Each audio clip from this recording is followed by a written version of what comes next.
name is Mike Nelson. Although I spend the majority of my time on dry land, I make most of my living anywhere from 10 to, 200 feet underwater. Alardi alardi is a little fish of the Triacanthidae family. It's only about, 5.5 inches long, but, well, it's important enough for marine land to send me halfway around the world in search of some living specimens. Alardia lives in the deep waters of the West Indies, and from 1861 to 1925, there was only one in captivity. And it was my job to secure a new supply. It was time for a break, so I stood for the surface to replenish my air supply. At that same moment, more than 1,000 miles away, a test missile was heading for the ionosphere at about 18,000 miles an hour. There seems little connection between an ICBM streaking through the sky and a little fish with a big name on the floor of the Caribbean. But the connection that developed put me in a very tight spot. A very tight spot.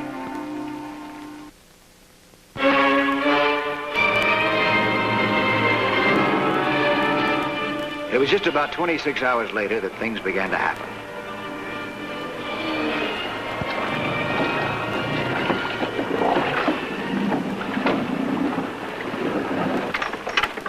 Hi. You Mike Nelson? Yeah, that's right. I'd like to see you for a minute. Okay, come on aboard. Thanks.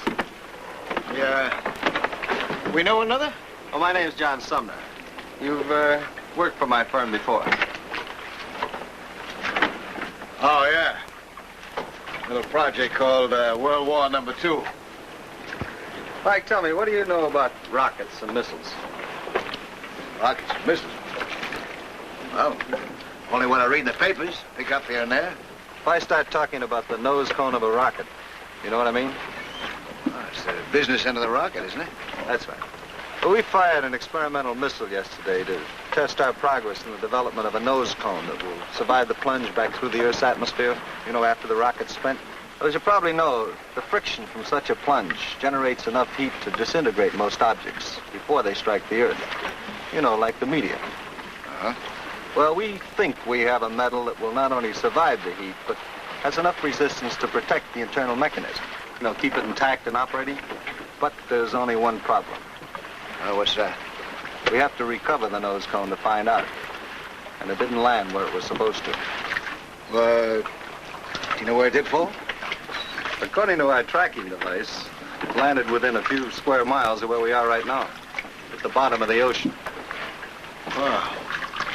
Yeah, but a couple of miles, that's a lot of space in the ocean. I know. It's a tough job, but I've heard if anybody can do it, you can. Oh, our Navy, much better equipped for that kind of a job than I am. Well, territorial waters could be involved.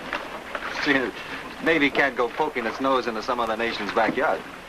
Yeah, I know. Isn't it possible that somebody around here saw it fall? There's a possibility. And that possibility puts even more pressure on us. That nose cone mustn't fall into the wrong hands. Well, how about it, Mike? We in business? Well, I need help. Somebody that I can trust. And, I need more equipment. Well, we've anticipated all the problems. You'll be on the pier tomorrow morning at 8 o'clock. Someone will contact you. Okay? Okay.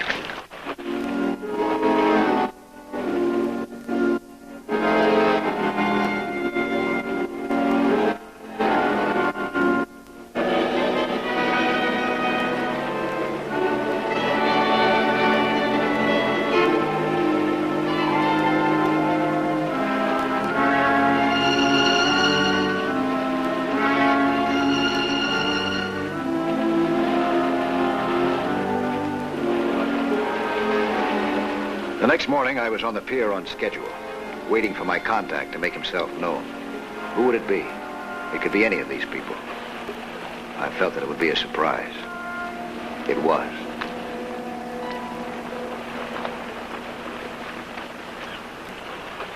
Hello. Are you Mike Nelson? Yeah? You're a hard man to find. I've been looking all over for you this morning. I'm Kathy Morton. How do you do, Miss Norton? I've been studying photography, and I want to do some underwater pictures. I'll need some expert advice and assistance. Well, I'm sorry, Miss Norton. I'd really love to help you, but I'm working on an assignment for Marine Land of the Pacific, and it's a full-time job. But my work's really quite good, Mr. Nelson. As a matter of fact, I have a little picture here I'm rather proud of. Took it about 2 years ago. Yeah, it's a nice shot, Miss Norton. Shows good technique. I was hoping you'd feel that way. But you know, you could have all kinds of possibilities as a photographer and still not be able to shoot good pictures underwater. It calls for a special kind of experience. Underwater. I think I've had enough experience to get by. How about equipment? What would I need? There's certain items. Listen, why don't we get on my boat, huh? I'll see what I have in hand. Fine.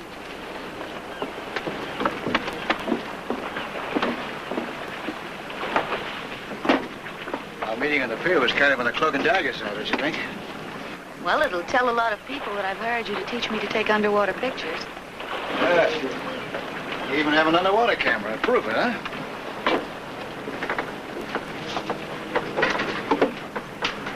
Does look like a camera, doesn't it? What do you mean, isn't it? There's a pulsating device in that nose cone we're looking for. If the nose cone survives the heat, it'll send out a signal. Oh. That's actually a receiving set to pick up the signals.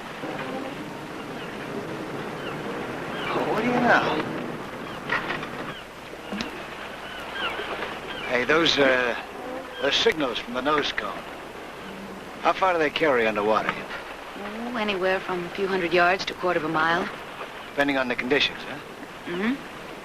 When we get within range, it'll tick like a Geiger counter. The closer we get to the nose cone, the louder that ticking. You sure throw me a curve, you know that? Oh? Yeah. I'd expect me a girl. Well, I guess they thought it'd cause less suspicion that way. Yeah, I can buy that, but what if something happens, if we get into trouble? Don't worry about me. I'm really an expert skin diver. And I teach judo.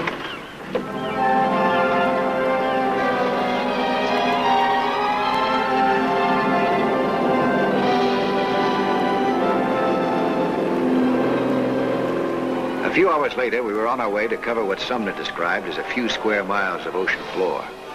A handy job in anybody's language. 5 minutes later, the search was on. The ocean floor is an erratic place. Sometimes flat, sometimes almost mountainous. Every inch of it had to be covered. And up to now, the detector remained as quiet as a tomb.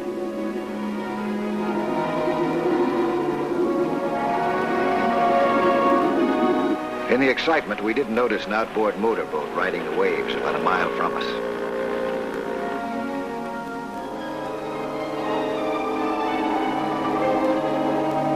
There were 3 fishermen in the boat. Or were they fishermen? They're still submerged. The woman is on the deck waiting for him.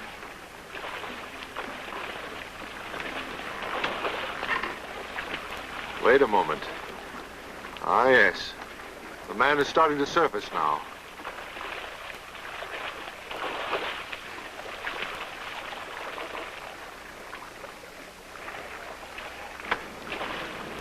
Nothing.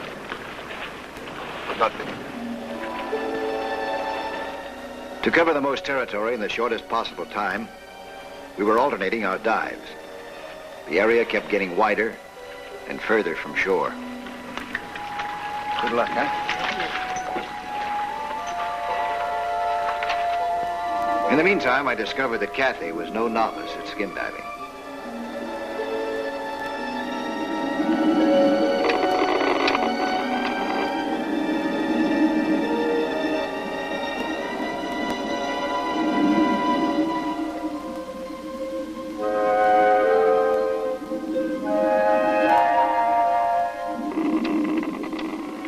Then came the reward of patience and perseverance.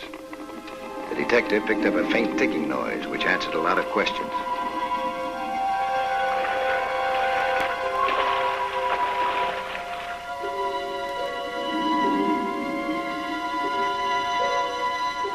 Kathy's instructions were to surface if she got a reaction on the detector. And Kathy knew how to obey instructions.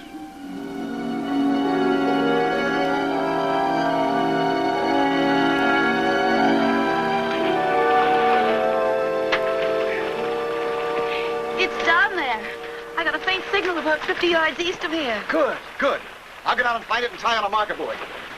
There. Now you watch for the buoy and bring the boat over to me, huh? All right.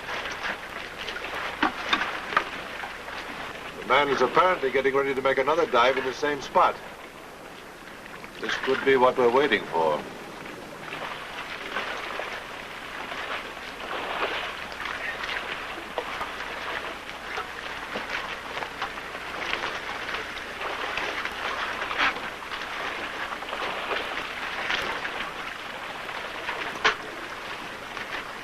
Let's get within striking distance.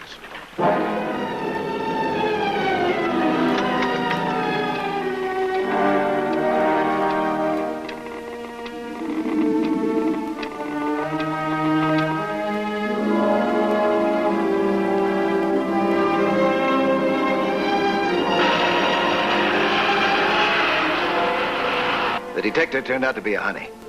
A few feet in the wrong direction and it pulls you right back.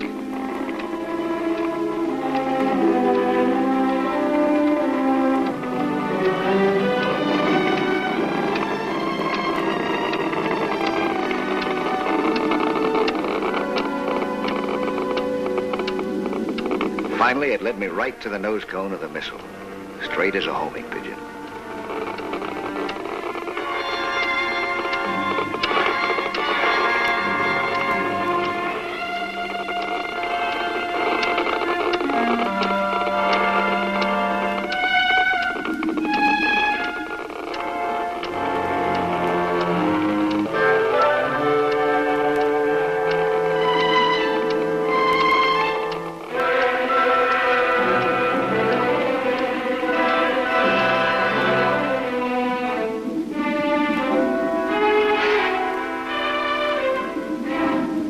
Marker buoy is a handy thing to have around in a case like this. Just tie it to some object and release it. It'll surface and permanently identify your location.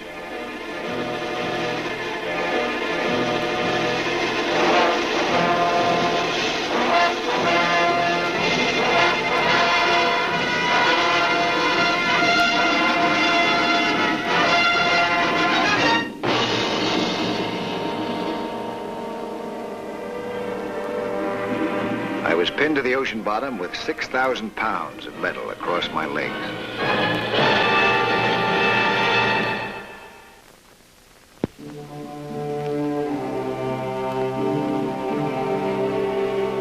But Kathy had no way of knowing that I was pinned solidly to the ocean floor. I wasn't even sure whether or not my legs were broken.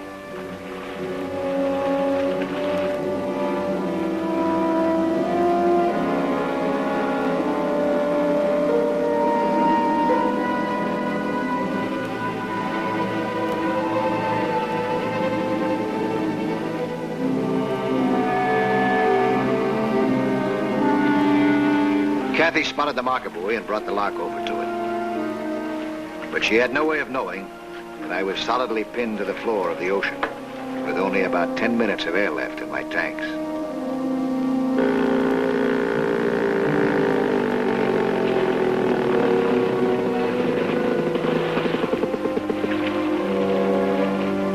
Now they're both submerged. Well, now we should go then. Yes. Keep going.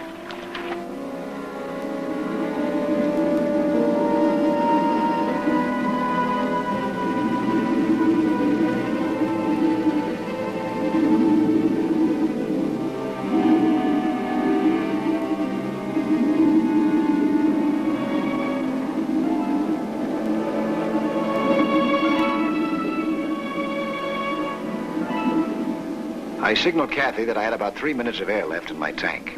She signaled back that her tank was full. The 3 minutes of air in my tank would give Kathy time to get to the surface and give me more time to try and free myself. So we exchanged tanks. There's the marker buoy. And 2 sets of bubbles. Marky, I think you better get aboard their boat in case of emergency. Take us over there.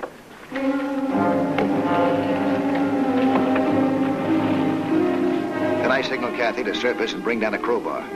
It looked like my only chance.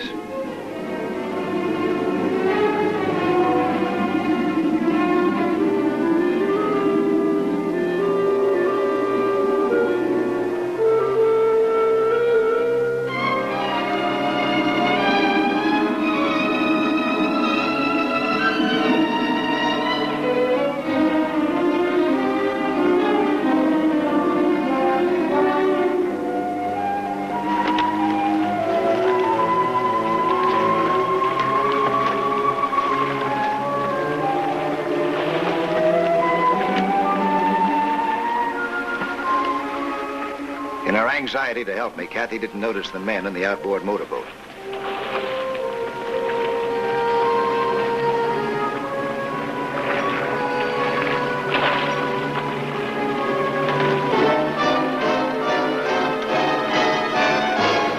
No, lady, that's all for you.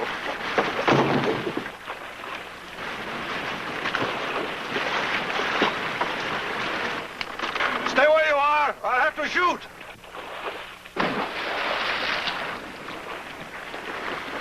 Get her.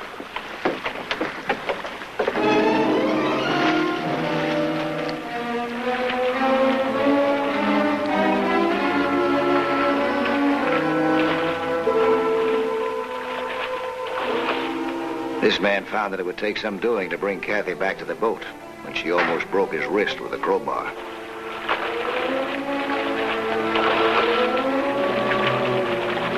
Get that woman.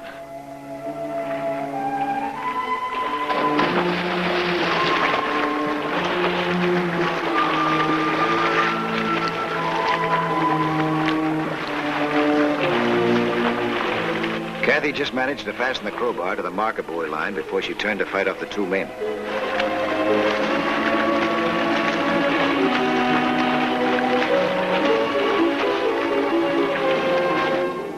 The crowbar slid down the marker buoy line and landed on the ocean floor, but just out of my reach.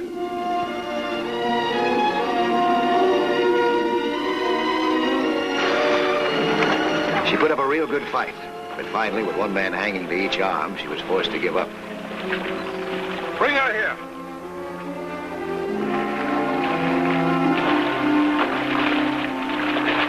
I knew that something must have happened to Kathy, or she would have brought the crowbar down herself and given me a hand.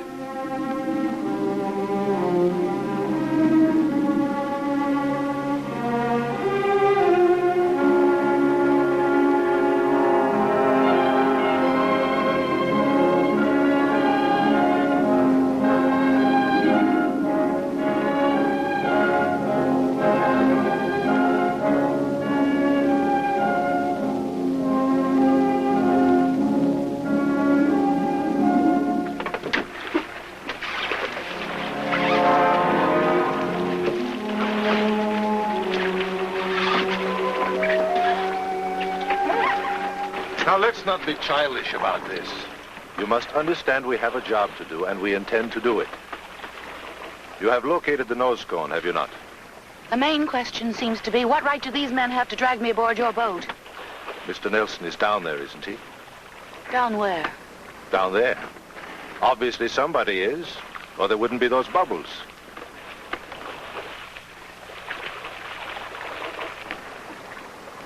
All right, I'll tell you the truth. Mr. Nelson is down there. But he's in trouble. If you let me put on my diving gear, I can go down and help him. And if you have any questions, maybe he can answer them for you. How deep is he? About 120 feet. Can you dive to that depth? No. Well? I feel better with you on the surface, and Mr. Nelson unaware that we're waiting for him. I think we just sit tight for a while and see what happens.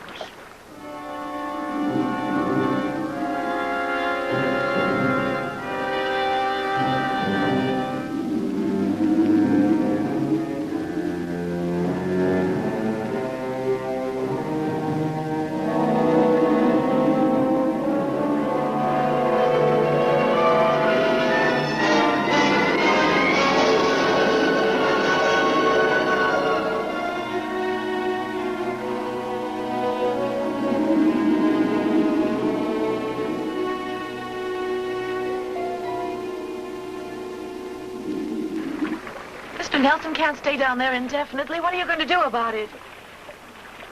Well, you can't just let him die. On land, it would have been impossible for me to move the nose cone from the awkward position that I was in. But water gives any object a certain buoyancy. And I had to get that nose cone off my legs, or else. My legs were practically numb, but there were no broken bones. Now, the big question was, what was happening on the surface?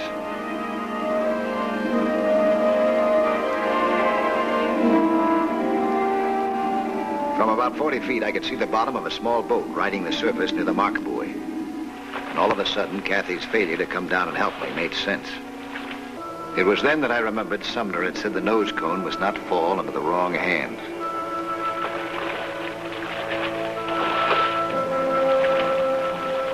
And the thought occurred to me that if some unfriendly group was waiting for me at the surface, my air bubbles would classify me as a sitting duck.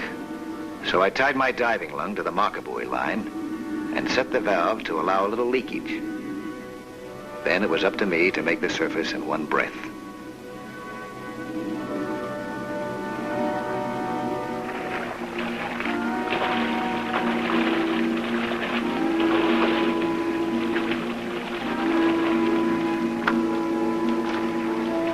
The men were so busy watching the bubble that they didn't notice me climbing aboard my boat.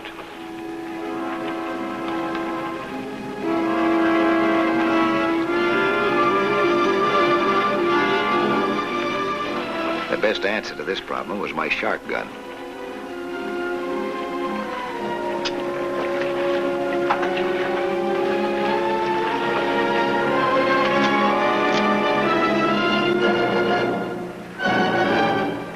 You guys, put your hands up. You heard what he said. Put up your hands.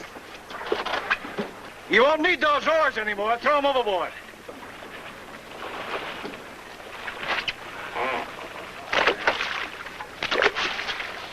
Kathy, how much gasoline they got?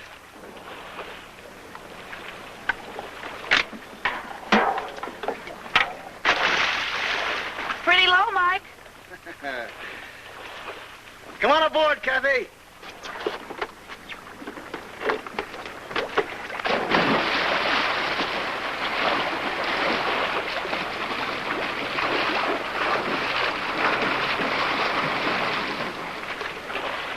Good job, Kathy. There. Thank you. Keep them covered. I'll make a little call.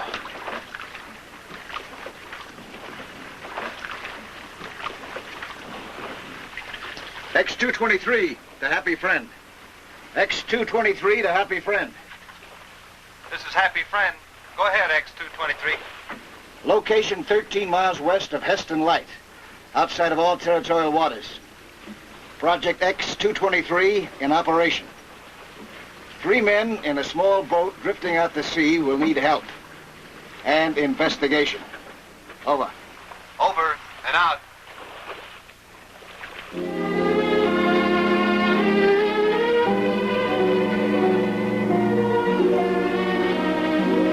While the outboard motorboat was slowly drifting towards the setting sun, we set out to complete our job. When we went down again to bring up the tip of the nose cone, it was a mighty comforting feeling to know that when we got to the surface, we'd find a United States destroyer waiting for us, and not 3 gentlemen who use bullets for bait.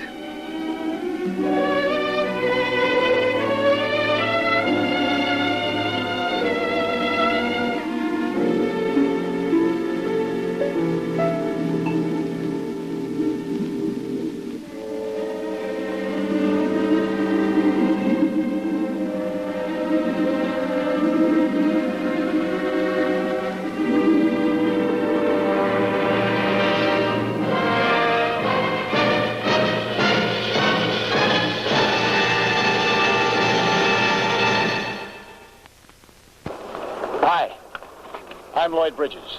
Invite you to join us for another act story of underwater adventure 1 week from today.